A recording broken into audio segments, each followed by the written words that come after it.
In the span of a single human generation, the world has witnessed a transformation so profound and rapid that it defies historical precedent. We are talking about the meteoric rise of China, a nation that transitioned from a largely agrarian society, struggling with the remnants of poverty, into the world's second largest economy and a global titan of technology and manufacturing. When we discuss Chinese success, we aren't just talking about GDP figures or skyscrapers. We are talking about a unique, often controversial, and incredibly disciplined blueprint for growth that has disrupted every global industry from e-commerce to electric vehicles. This video aims to deconstruct the mechanics of this success, looking beyond the headlines to understand the cultural, economic, and systemic engines that power this China speed. We will explore how a relentless drive for efficiency, an unparalleled supply chain, and a hyper-competitive domestic market have created a new breed of global giants like ByteDance, BYD, and Huawei, while also examining the immense human cost and the societal shifts occurring in the shadows of this progress. To understand where China is today, we must look back at the late 1970s and the reform and opening up policy. For decades, China was content being the world's factory, the place where Western designs were assembled by cheap labor. However, the true genius of the Chinese model lay in its ability to observe, learn, and eventually transcend this role. Through a process often disparaged as shanzhai or copycatting, Chinese entrepreneurs weren't just stealing intellectual property, they were undergoing an intensive masterclass in manufacturing, logistics, and consumer behavior. They built an infrastructure of clusters, cities dedicated to specific industries, where every component needed for a smartphone or a drone could be found within a 10-mile radius. This proximity created a feedback loop of innovation that no other country could match. Today, the Shanzhai label is dead.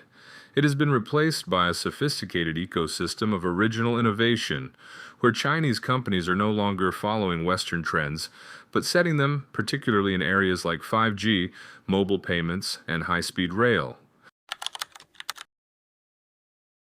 The first core pillar of Chinese success is a concept known as China speed. In the West, product development often follows a linear, cautious path. Research, design, prototype, test, and finally, launch, a process that can take years. In the hyperkinetic environment of Shenzhen or Hangzhou, this cycle is compressed into weeks or even days.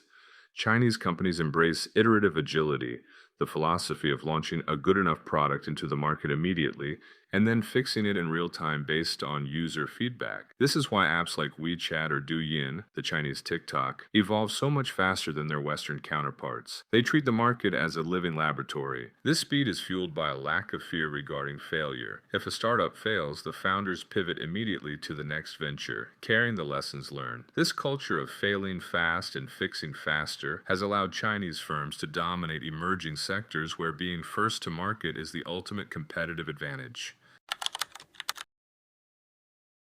The second pillar is the sheer physical advantage of the Chinese supply chain. While many believe China's edge is just cheap labor, the reality is much more complex. It is about industrial clustering. Imagine a city like Dongguan, where if you need a specific type of micro screw or a specialized liquid crystal display, you don't call a supplier in another country. You drive 20 minutes down the road. This vertical and horizontal integration reduces friction in the manufacturing process to near zero. It allows for mass customization, the ability to change a production line on the fly to meet a sudden shift in global demand. When the world needed millions of masks and ventilators during the pandemic, or when the world suddenly pivoted to electric vehicles, China's clusters were able to retool faster than any other nation. This infrastructure isn't just about roads and ports. It's a deeply interconnected web of human expertise and physical proximity that creates an impenetrable moat around Chinese manufacturing. We cannot discuss Chinese success without addressing the human engine that drives it. For years, the tech industry in China has been synonymous with the 996 work culture, working from 9 a.m. to 9 p.m. 6 days a week. While this has recently faced significant legal and social backlash, the underlying ethos of Chiku, eating bitterness, remains a powerful force.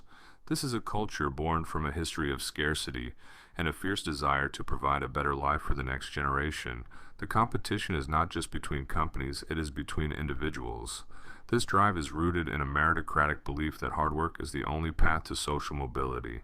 However, this pillar is a double-edged sword. While it has produced unprecedented economic output, it has also led to widespread burnout, a declining birth rate, and a growing sense of disillusionment among the youth, who are increasingly questioning whether the Chinese dream is worth the sacrifice of their mental and physical health. One of the most misunderstood aspects of Chinese success is the role of domestic competition. Before a Chinese company like Temu or Xiaomi goes global, it has already survived what can only be described as a coliseum of competition.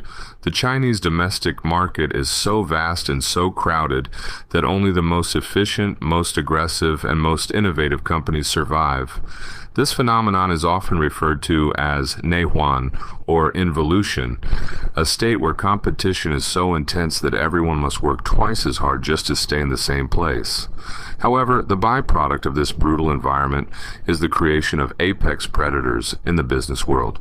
When these companies eventually expand into the US, Europe, or Southeast Asia, they find the competition there to be relatively slow and fragmented.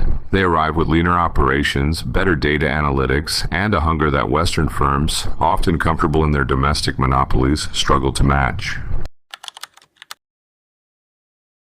To see these pillars in action, look at the rise of Pinduoduo and its global arm, Temu, and the EV giant BYD. Pinduoduo disrupted the e-commerce landscape by combining social media with group buying, turning shopping into a game. They leveraged China's manufacturing clusters to ship directly from factories to consumers, cutting out all middlemen and offering prices that seemed impossible. Meanwhile, in the automotive sector, BYD spent 2 decades mastering battery technology, while Western automakers were still perfecting the internal combustion engine. By the time the world realized the future was electric, BYD had already integrated its supply chain to the point where it produced almost every part of its cars in-house. This allowed them to produce high-quality EVs at a fraction of the cost of their competitors. These aren't just success stories. They are demonstrations of a systemic advantage that combines state-level planning with ruthless private sector execution.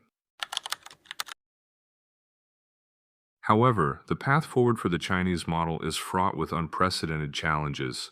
Globally, the rise of China's speed has met with geopolitical friction, trade wars, security concerns over data, and a move toward de-risking by Western nations have created barriers that Chinese firms never had to face before. Domestically, the demographics are shifting. China is aging faster than almost any nation in history, which means the era of an endless supply of young, cheap labor is over. Furthermore, a new social movement is taking root among the Gen Z population, Tangping or lying flat. Tired of the 996 grind and the involution of the workplace, many young people are choosing to do the bare minimum, opting for a simple life over the pursuit of material success. This shift represents a fundamental threat to the productivity-driven blueprint that has powered China for the last 40 years. So, what is the ultimate lesson of China's blueprint for success? It is a reminder that economic gravity is shifting. The Chinese model has shown that speed, integrated infrastructure, and a relentless focus on the consumer can overcome almost any traditional barrier to entry. For the global market, China is no longer just a place to build things. It is a place to learn how to build things better and faster. However, it also serves as a cautionary tale about the limits of growth. A model built on eating bitterness and infinite competition eventually hits a human wall. As China attempts to transition into a high-quality growth phase, the world is watching to see if it can maintain its momentum while addressing the social and political pressures that its own success has created. Whether you admire the Chinese model or fear it, one thing is certain: ignoring it is no longer an option. The dragon has not only awakened, it has redesigned the very stadium in which the global game of success is played. Thank you for joining us on this deep dive into the mechanics of Chinese success. This is a complex topic with many layers, and we've only scratched the surface. What do you think is the most important lesson we can learn from the Chinese approach to business? Is the China speed sustainable, or is the human cost too high? Let us know your thoughts in the comments below. If you found this analysis valuable, don't forget to like, subscribe, and hit the notification bell for more deep dives into the trends shaping our global future. Until next time, keep questioning, keep learning, and stay curious.